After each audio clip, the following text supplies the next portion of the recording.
Wanita misterius yang membawa pisau di sebuah gereja di Jalan Manukan Rukun, Sambikerap, Surabaya pada Rabu 20 November 2024 sempat diinterogasi oleh para jemaat dan pengurus gereja. Video interogasi yang dilakukan para jemaat dan pengurus gereja terhadap wanita itu diunggah oleh akun Instagram @lianalukito. Video berdurasi 1 menit 30 detik ini terdiri dari beberapa bagian video yang telah diedit. Selama diinterogasi secara bergantian oleh beberapa jemaat dan pengurus gereja, si wanita itu berusaha menjawabnya. Ia mengaku berasal dari Madura dan sengaja mengendarai motor untuk datang ke gereja tersebut. Dalam video, perempuan tersebut terlihat duduk di bangku gereja dan diinterogasi oleh beberapa jemaat. Perempuan tersebut juga melihat benda yang dibawanya jatuh.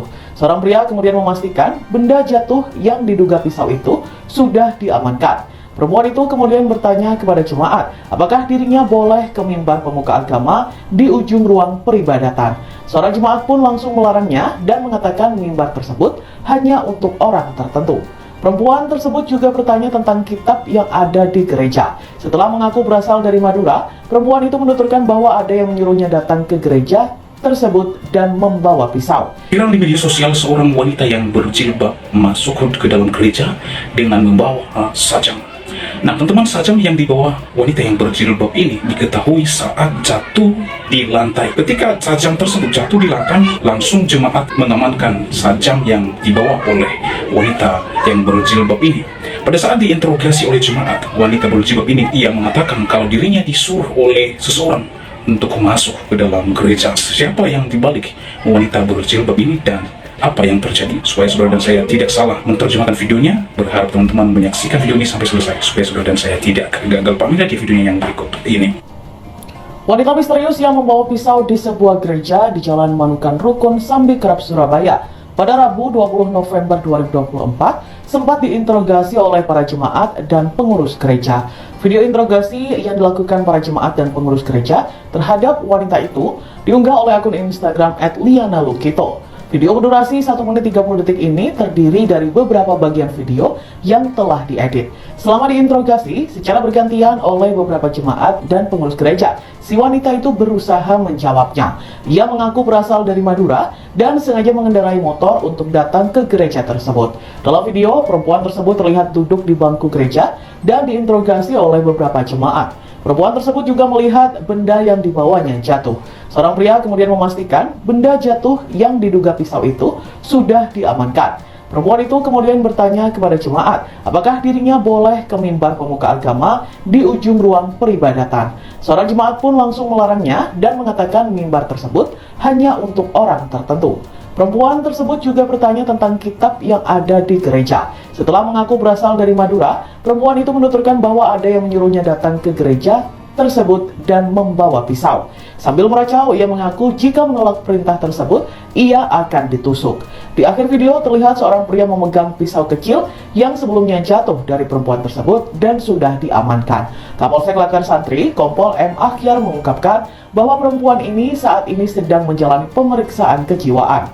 Hal senada juga disampaikan Kasih Humas Polrestabes Surabaya, AKP Rina Shanti Nainggolan, yang menegaskan bahwa yang bersangkutan kini berada di RSJ Menur dan tengah diobservasi.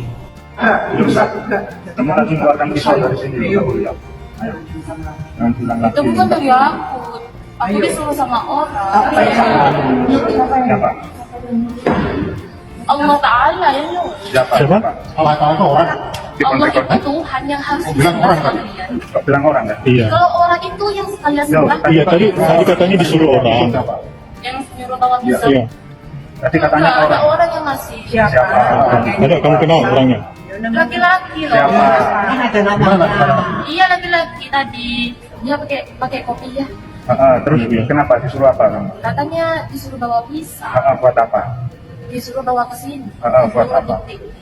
Bahwa saya kan kesini benar-benar saya mau maaf, saya sudah mengganggu agama dan ibadahkan. Kenal orangnya, kenal. Tadi itu orangnya pakai masker gitu. Jumpa di mana tadi? Di situ itu. Di mana? Iya, saya itu tadinya mau ke situ mau ke kakak. Bapak lihat KTP.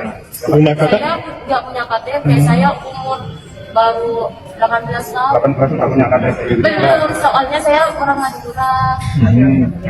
Iya, saya berangkat nggak dibolehin, nggak bisa katanya kalau 18 tahun. Langsung ke sini. Iya. Tahu alamatnya sini, siapa yang ngasih tahu? Oh enggak. Katanya disuruh masuk ke sini. Disuruh tetap bawa pisau. Itu katanya gini. Itu Bunda Marianya itu punya anak.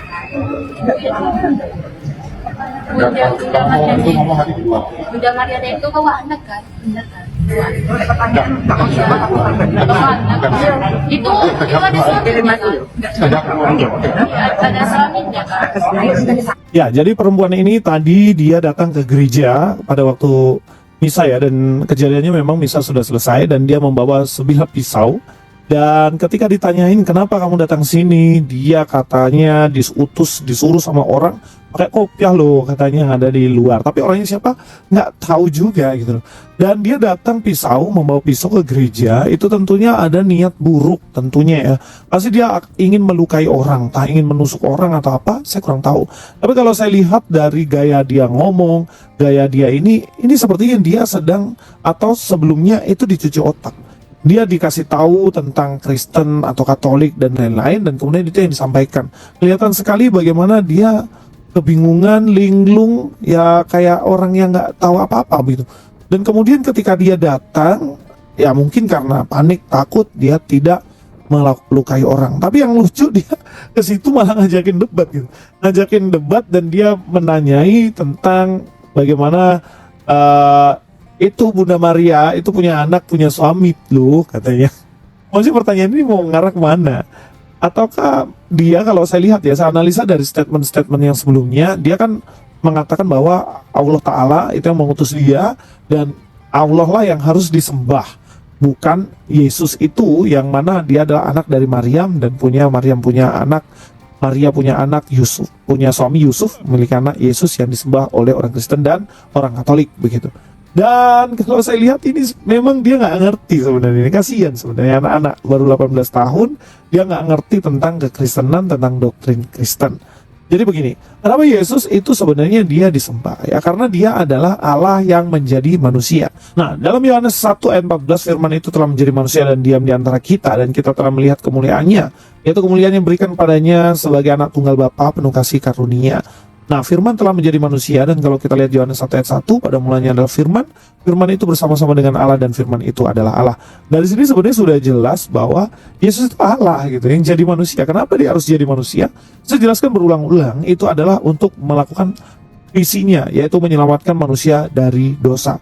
Dan kalau kita lihat loh, kenapa harus Yesus atau Allah yang datang ke dunia supaya mengorbankan dirinya?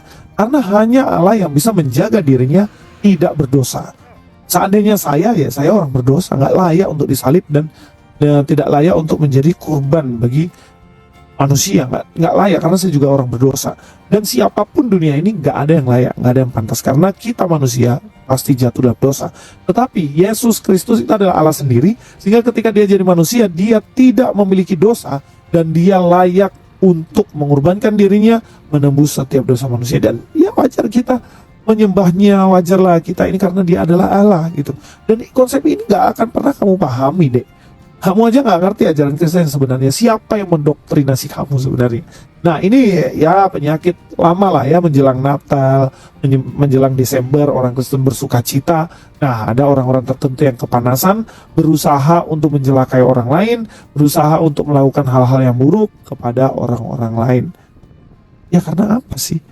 Karena kami bersuka cita, kalian gak seneng gitu.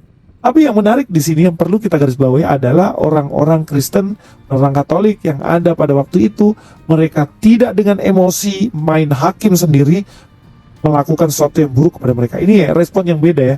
Saya nggak habis pikir ya, seandainya ada orang Kristen datang membawa pisau ke masjid, saya yakin dia keluar babak belur deh. Tapi ya saya syukuri ya teman-teman saya yang di sana bisa menangani ini dengan berjiwa besar, dengan hati yang tenang, dan inilah yang mesti dicontoh di negeri ini. Bagaimana orang-orang negeri ini harus melakukan kasih seperti yang diajarkan oleh Tuhan Yesus, kasihlah musuhmu. Dan inilah spesialnya sebenarnya orang-orang Kristen ini ya. Inilah spesialnya, bagaimana kita tidak dengan penuh emosi main hakim sendiri dan melukainya. Padahal kan cuma perempuan ya. Kalaupun mau dilukai kan gampang banget, satu orang juga beres gitu. Tapi bukan itu yang harus dilakukan, tapi kita harus mengasihi. Buat teman-teman semuanya, mari kita hati-hati ya. Sudah menjelang Desember, menjelang Natal.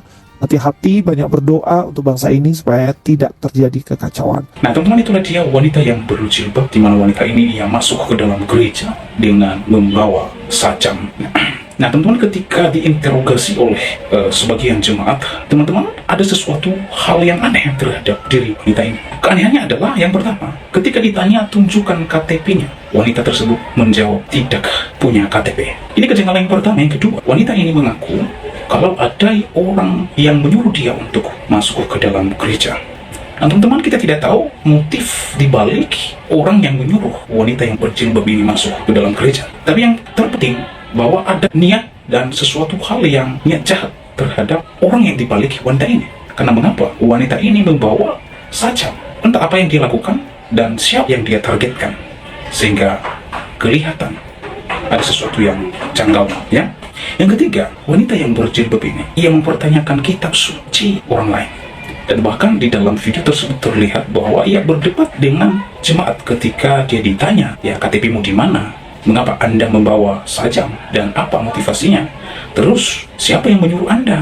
Namun di dalam penjelasannya yang pertama, ia mempertanyakan kitab suci Alkitab orang Kristen, padahal tidak ada kaitannya dengan kedatangannya di dalam gereja. Ketika dia ditanya apa motif dan tujuannya, dia malah berdebat terkait dengan iman dan keyakinannya. Pertanyaannya, apa urusannya dengan Alkitab? Tentu tidak ada.